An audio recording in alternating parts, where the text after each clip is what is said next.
everyone, I'm Gwendolyn. Welcome to another round of Cooking the Books. This time we have The New Sugar and Spice by Samantha Seneviratne. You would think it's about chilies and other hot spicy things, but actually it's all about those warm flavors of cinnamon and nutmeg. We are making some All-Edges Brownie Cookies and they are delightful, and let's get started. So the best part of the recipe is that it's super easy and fast. You don't even need beaters. We're just going to start by whisking together the dry ingredients, starting with some flour and cocoa. And then of course cinnamon, and a lot of cinnamon goes in. It's 2.5 teaspoons.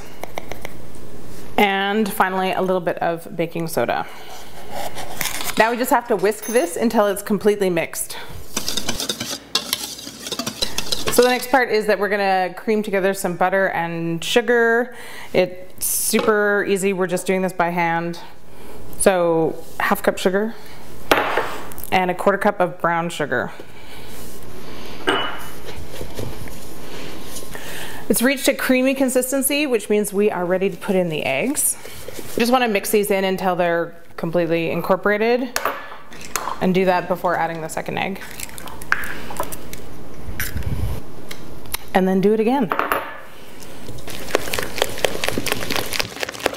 And then we're going to throw in some vanilla. It is 1 teaspoon, which gives it a good bold vanilla flavor. You just want to mix this until it's all smooth. It doesn't look like it's still a bit broken up. The next thing we're going to do is chop up some chocolate. This is bittersweet chocolate. It's about 70% cocoa. Also some walnuts, which are already in small pieces, but I just want them to be a little more even. Now it's just a matter of putting everything into the same bowl. First in is our flour cocoa mixture. All right, and then we add all the goodies. We're just gonna fold it really gently because we don't want to overmix the batter. Now that our dough's all done, we're going to scoop it out into little balls and chill it for about 1/2 hour before they go into the oven. So I like to use my little dough scoop. These are not going into the oven directly on this baking sheet, so you can actually pack them in quite close to each other, so you're only putting 1 baking sheet in the fridge. Now we just pop them in the fridge for at least 1/2 hour until they're perfectly chilled.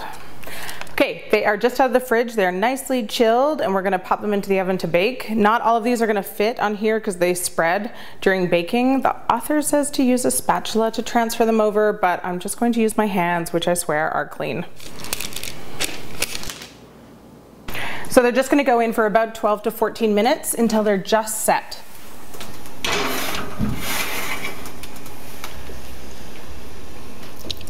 They have come out of the oven. They were in for about 12 minutes. The middles are just set. We're gonna give them a little light tap on the counter to release any air bubbles. And then we let them cool, and then when they're still slightly warm, we're going to eat them all.